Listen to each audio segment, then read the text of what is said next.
नमस्कार साथियों, आप सबका स्वागत है पुनः Mohan Rajwade option trader YouTube channel और आज के वीडियो में। फ्रेंड्स, एक बार फिर मैं आप लोगों को इस वीडियो में एक ऐसे स्टॉक के बारे में जानकारी शेयर करूंगा, चार्ट शेयर करूंगा जो मुझे पर्सनली बहुत अच्छा लग रहा है और अपने सेक्टर का ओनली वन कंपनी है, केवल एक ही कंपनी है और टॉप से 72% गिरने के बाद बिल्कुल बॉटम में ट्रेड कर रहा है। 72% गिर चुका है और बॉटम में ट्रेड कर रहा है। इसी के साथ फ्रेंड्स, ये स्टॉक आईपीओ के लेवल से लगभग 3-4 साल पहले इसका आईपीओ आया था। आईपीओ के लेवल से भी नीचे ट्रेड कर रहा है। इसका मतलब कि अगर कोई आईपीओ में इन्वेस्टमेंट किया होगा, पोजीशन अभी तक होल्ड किया होगा, तो बंदा अभी नुकसान में होगा। लेकिन ये शेयर ऑलरेडी थोड़ा बहुत डिविडेंड दिया है, तो लोगों को प्रॉफिट भी थोड़ा बहुत आया होगा। दोस्तों, आईपीओ के लेवल के नीचे ट्रेड कर रहा है और अपने बॉटम में ट्रेड कर रहा है। इसका मतलब कि स्टॉक पहले भी आईपीओ के लेवल से नीचे ट्रेड कर रहा था, अब पुनः इसी भाव में आया है। आरएसआई में भी इंडिकेटर वाइज बहुत ज़्यादा जगह नीचे नहीं दिखता है, ओवरसोल्ड जोन के आसपास आया है, 30 के आसपास आया है। तो अगर हम इस स्टॉक को बॉटम से परचेस करें, थोड़ा लॉन्ग टर्म व्यू लेके, एटलीस्ट 6 महीना, साल, 2 साल, 3 साल भी होल्ड करना पड़ सकता है, लेकिन कम से कम 6 महीना, साल भर तो होल्ड करना ही पड़ेगा। तो अगर इस व्यू के साथ इस स्टॉक में हम इंटर करें, इसे पोर्टफोलियो का हिस्सा बनाएं, तो 8-10% का नीचे का स्टॉप लॉस रखना पड़ेगा जब तक चार्ट खराब ना हो जाए। और अगर रिवर्स हो गया, चूंकि बॉटम पे है तो कंप्लीट रिवर्सल हो सकता है, अगर रिवर्स हुआ तो अगेन एक टॉप तक जा सकता है और एक डबल तक का टारगेट दे सकता है, मतलब 2 टाइम आपका प्रॉफिट हो सकता है। और अगर एक कंप्लीट रिवर्स नहीं होता है तो भी बॉटम में है तो 20-30% का बाउंस तो मिल ही जाना चाहिए।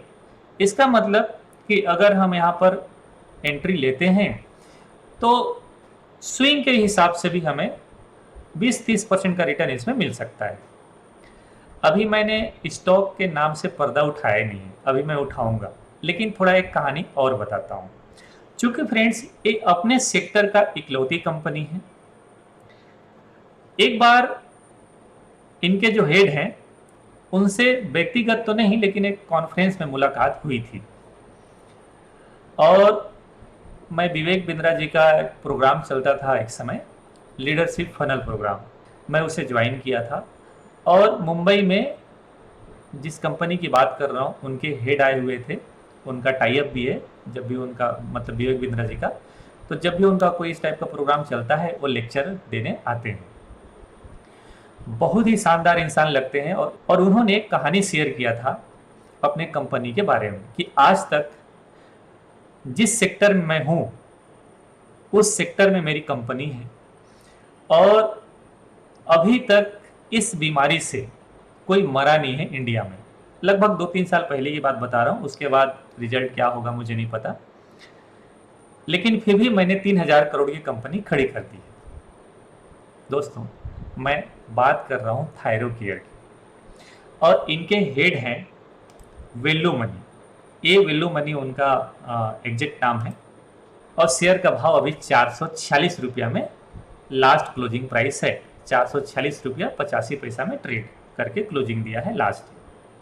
दोस्तों, चूंकि अभी मैंने बहुत सारे स्टॉक सर्च किए, उनमें से ऐसे स्टॉक निकले हैं जिनके बारे में ऑलरेडी मैंने आप लोगों को 2-3 वीडियो में शेयर किया है। एक तो 25-30 स्टॉक का ऑलरेडी चार्ट भी शेयर किया है और इसका वीडियो भी मैंने बनाया है। लॉन्ग टर्म इन्वेस्टमेंट के नाम से वीडियो मिल जाएगा आपको मेरे चैनल में जाएंगे तो। एक मैंने बेल के बारे में आप लोगों को बताई, स्पेशली स्ट्रेटजी के साथ। और इस वीडियो से ठीक पहले मैंने आप लोगों को J&K बैंक के बारे में चार्ट और लॉजिक शेयर किया है। और ये तीसरा चौथा वीडियो होगा, ओके, थायरोकेयर का। तो इन वीडियो को आप जरूर देख लीजिएगा, वीडियो के आखिरी में इंड स्क्रीन में इनका लिंक शेयर कर दूंगा। दोस्तों, तो अब चलते हैं हम लोग थायरोकेयर के चार्ट पे और इसके बारे में और कुछ जानकारी हासिल करते हैं। देखिए, आप थोड़ा सा अपना रिसर्च एनालिसिस ज़रूर करिएगा इन्वेस्टमेंट करने से पहले। मैं रजिस्टर्ड एडवाइज़र नहीं हूँ। पर्सनली जो स्टॉक मुझे अच्छे लग रहे हैं दोस्तों, वो मैं आप लोगों के बीच शेयर कर रहा हूँ, ठीक है। और बेहतर ये होगा कि आप अपने निजी सलाहकार से सलाह आप ज़रूर लेके इन्वेस्टमेंट कीजिएगा। देखिए, जब आप इन्वेस्टमेंट करें तो बड़ा सोच समझ के इन्वेस्टमेंट करना चाहिए। किसी गलत सलाह में, गलत जानकारी में कभी आप ना फंस जाएं, ठीक है। और जैसे मैं आप लोगों को बताया हूँ कई सारे वीडियोस में, अभी भी शेयर करता हूँ कि मैं ना पूरा कैपिटल एक स्टॉक में नहीं लगाता हूँ, मैं कुछ पैसा ही लगाता हूँ, ठीक है। लेकिन हर सेक्टर में थोड़ा थोड़ा पैसा मेरा लगा हुआ है। हाँ, जो अच्छी स्टॉक हैं जैसे रिलायंस है, ठीक है, भारतीय एयरटेल है, एल है, HAL हैं, ओके, जो लॉन्ग टर्म में बहुत अच्छे लगते हैं, HDFC हैं, इनमें मैं थोड़ा पैसा ज़्यादा लगाता हूँ। बाकी जो स्टॉक होते हैं उनमें ऑलमोस्ट मैं 1 लाख के आसपास इन्वेस्टमेंट करता हूँ। अब देखिए, 1 लाख आपके लिए कम भी हो सकता है और बहुत ज़्यादा भी हो सकता है, बट मेरे लिए ठीक है यार, 1 लाख रुपये मैं पर डे कमा लेता हूँ। मतलब जब भी मेरा ट्रेड अच्छा रहता है तो मैं कमा लेता हूँ। पर डे तो नहीं करना चाहिए, गलत बात है, ठीक है। ज़्यादा फेंकना नहीं चाहिए किसी को भी। और जो मेरा प्रॉफिट आप देखते होंगे वो पता होगा, 50,000, 1 लाख, कभी कभी बहुत अच्छा रहता है तो 2 लाख, 3 लाख, 4 लाख तक का प्रॉफिट हो जाता है। लेकिन एवरी डे नहीं है, उसके अकॉर्डिंग लॉस भी होता है। तो मैं 1 लाख रुपए इन्वेस्टमेंट करना प्रीफर करता हूँ, ठीक है। तो इस स्टॉक में भी मैं 1 लाख रुपया इन्वेस्टमेंट करूंगा। चलिए, तो मैंने इस स्टॉक को, पहला नंबर तो कि मैंने क्यों पिक किया है, ये मैंने थोड़ा सा कहानी आप लोगों को बताया है। अब मैं चार्ट आपको शेयर करता हूँ फ्रेंड्स। देखिए, अगर आप इसका वीकली चार्ट देखें तो वीकली चार्ट में कुछ चीज़ें आपको समझ में आएंगी। और वीकली चार्ट से पहले अगर मैं मंथली लगा दूं तो कैसा रहेगा, चलिए मंथली में लगा देता हूं आप लोगों को। देखिए फ्रेंड्स, ये है मंथली चार्ट। आईपीओ यहाँ पर आया था इस भाव में, 666 के भाव में लिस्ट हुआ था। इसके बाद कहाँ गया था, 666 से, देखिए 666 से कहाँ गया था, पहले नीचे आया है स्टॉक। पहले कहाँ पर आया था, 413 के आसपास, ठीक है। और काफी दिनों तक यहाँ पर ये स्टॉक ट्रेड किया और कोविड में ये स्टॉक निकला क्योंकि टेस्टिंग काफी बढ़ा होगा। जैसे मैंने थोड़ी देर पहले बताया कि वैल्यू मनी जो इनके प्रमोटर हैं, हेड हैं, उन्होंने एक कहानी बताया था कि आज तक ना थायराइड से कोई इंडिया में मरा नहीं है। भगवान ना करे कि कोई हो। अब आजकल क्या हुआ होगा मुझे नहीं पता, लेकिन ये 3 साल 4 साल पहले की बात बता रहा हूँ मैं, उन्हीं की जुबानी है। तो अच्छी बात है। और आजकल आप लोग सुनते होंगे टीयर 1, टीयर 2, टीयर 3 शहरों में इनके लैब ओपन हो गए हैं और हार्मोन से रिलेटेड, थायराइड से रिलेटेड काफ़ी टेस्ट इनके पास होते हैं, ठीक है। बाकी और प्रोफाइल डिटेल देखेंगे तो आइडिया मिल जाएगा, कंपनी के प्रोफाइल में जाएंगे तो, ओके। तो दोस्तों, पहले ये आईपीओ के बाद काफ़ी दिन तक कंसोलिडेट किया, फिर ये नीचे आया और कोविड के बाद इसमें एक मूवमेंट मिला। और कोविड के बाद जो मूवमेंट मिला वो बहुत फास्ट मूवमेंट दिया, लगभग 120% तक ऊपर गया। तो लोगों को हो सकता है कि वहाँ पर प्रॉफिट बुकिंग किए होंगे, जिन लोग इन्वेस्टमेंट किए होंगे उन लोग। अब देखिए, वो बात तो छोड़ दीजिए, है ना। अब टॉप से ये स्टॉक कितना गिरा है, 72% गिर चुका है। और कहाँ पर ट्रेड कर रहा है, मंथली चार्ट में भी ये RSI में, मंथली चार्ट में भी RSI में 30 के आसपास ट्रेड कर रहा है, 31 के आसपास ट्रेड कर रहा है। पहले भी इसी भाव के आसपास आया और ऊपर चला गया था, ठीक है। फिर यहाँ पर 2 डाइवर्जेंस बना था और फिर ऊपर चला गया। मे बी यहाँ पर भी इसी टाइप का टाइम स्पेंड कर सकता है, लेकिन एकदम बॉटम में है। अभी चल रहा है 446 या 47 रुपये मान लीजिए। अगर हम इस स्टॉक में 400 के नीचे की नेगेटिव क्लोजिंग का मंथली चार्ट में, कौन से चार्ट में, मंथली चार्ट में नेगेटिव क्लोजिंग का स्टॉप लॉस रख के अगर इस स्टॉक में हम अभी इन्वेस्टमेंट करते हैं, मतलब 10-12% का स्टॉप लॉस, तो इस स्टॉक में अपर साइड जाने का मिनिमम जगह यहाँ तक तो है। इसका मतलब ये 70-80% का रिटर्न तो आपको इजीली दे सकता है, 70-80% का रिटर्न तो आपको इजीली दे सकता है, ठीक है। और हमारे पास स्टॉप लॉस 10-12% का होना चाहिए। तो चार्ट में ना ये मुझे बहुत अच्छा लग रहा है। अब एक पॉइंट और दोस्तों, कि जब भी इस टाइप का कोई स्टॉक को मैं परचेस करता हूँ ना, तो मैं प्रीफर करता हूँ कि अगर वो इनसाइड पैटर्न में रहे इस टाइप का, चाहे वो वीकली में हो, ठीक है, जैसे यहाँ भी इनसाइड था, चाहे वो मंथली में हो, किसी भी टाइम फ्रेम में इनसाइड रहता है ना, तो इसके बाद जो ब्रेकआउट मिल रहा है दोस्तों वो बहुत ही फास्ट और बहुत बड़ा होता है, ठीक है। और ये स्टॉक टॉप से भी इसी तरीके से गिरा है, यहाँ पर देखिए ये इनसाइड में है ना। तो अगर खराब होगा, ठीक है, तो इसी टाइप का कोई किसी भी स्टॉक में देखें इनसाइड पैटर्न के बाद ही खराब होता है, और अगर वो अच्छा होगा तो एक इनसाइड पैटर्न के बाद ही अच्छा होगा। तो दोस्तों अगर अभी आप देख रहे होंगे तो इनसाइड पैटर्न इस कैंडल के अंदर है, तो इसके ऊपर ही ब्रेकआउट होगा। किसके ऊपर ब्रेकआउट होगा, मैं यहाँ पर एक हॉरिजॉन्टल लाइन ड्रॉ कर देता हूँ, इसके ऊपर ही ब्रेकआउट होगा, मतलब 500 के ऊपर ही ब्रेकआउट होगा। तो अगर 500 के ऊपर ब्रेकआउट होगा तब तो हमारा स्टॉप लॉस भी बड़ा हो जाएगा, ठीक है। तो मैंने इसके लिए क्या किया है दोस्तों, मैंने चार्ट को कन्वर्ट कर दिया है वीकली में, और मैं वीकली का इनसाइड पैटर्न ढूंढ रहा हूं। इसको देखिए, ये वीकली चार्ट में इनसाइड है, मतलब इस स्टॉक में बाई होना है, बाई एंट्री मिलेगा 462 रुपए के ऊपर। अगर ये क्लोजिंग कर जाता है 462 रुपए के ऊपर, अगर वीकली चार्ट में क्लोजिंग कर जाता है, तब इस स्टॉक में एंट्री लेंगे और स्टॉप लॉस इसी कैंडल का लो का नीचे रख देंगे, मतलब 400 के नीचे का स्टॉप लॉस हमें रखना पड़ेगा, ठीक है।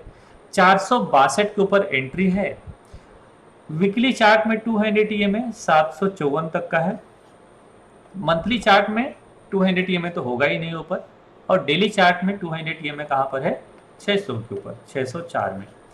तो एटलीस्ट अगर इस स्टॉक को वापस नीचे जाना है तो अभी मुझे लगता है इसके ऊपर ही नहीं जाएगा। क्यों? क्योंकि दोस्तों अगर आप अभी इसका वीकली चार्ट देखेंगे तो ये लोअर लो फॉर्मेशन में चल रहा है, ठीक है। यहाँ पर थोड़ा सा इसका ट्रेंड चेंज हुआ था लेकिन फिर नीचे आ गया है, तो अभी लोअर लो फॉर्मेशन में चल रहा है। इस फॉर्मेशन में देखेंगे तो लोअर लो फॉर्मेशन में चल रहा है, तो इसका हायर हाई फॉर्मेशन यहाँ से कन्वर्ट होगा, मतलब 500 के ऊपर है इसका चार्ट कन्वर्ट होगा। लेकिन इनसाइड पैटर्न भी ये बहुत बढ़िया बना रहा है वीकली चार्ट में, तो इनसाइड पैटर्न का भी हम लोग कंसीडर करके इसमें ट्रेड ले सकते हैं। तो एंट्री मिलेगा दोस्तों 462 के ऊपर, स्टॉप लॉस 400 के नीचे का, ठीक है, मतलब 400 के नीचे अगर नेगेटिव क्लोजिंग दे देता है तभी एग्जिट करेंगे, वो भी मंथली चार्ट पे, राइट। और हमारा जो टारगेट होना चाहिए यहाँ से, तो कम से कम यहाँ तक के 754 तक की टारगेट एटलीस्ट इसका होना चाहिए, 754 750। तो मिनिमम टारगेट क्या होगा बॉटम से, आई थिंक 60 से 70% का होना चाहिए, हाँ ठीक है, 60 से 70% का टारगेट तो आपको बॉटम से मिल जाना चाहिए। अगर ये नीचे जाना भी है तो यहाँ से फिर से कोई पैटर्न बना के नीचे आ जाएगा, अदरवाइज ये स्टॉक कंप्लीट रिवर्स भी हो सकता है। चूंकि अपने सेक्टर की इकलौती कंपनी, हो सकता है कोई और कंपनी आ गया होगा, ये मुझे नहीं पता, जो वेल्यू मनी जी ने बताया था वो मुझे मालूम है, ठीक है। तो मुझे ऐसा लगता है दोस्तों कि इस स्टॉक में इन्वेस्टमेंट के पर्पज से हम लोग एंट्री ले सकते हैं, जगह अच्छा है, बस थोड़ा सा इंतजार करिए। अभी 14-15 रुपये नीचे है, 462 के ऊपर वीकली चार्ट में क्लोजिंग करने दीजिए, इसके बाद हम लोग इसमें एंट्री करेंगे, ठीक है।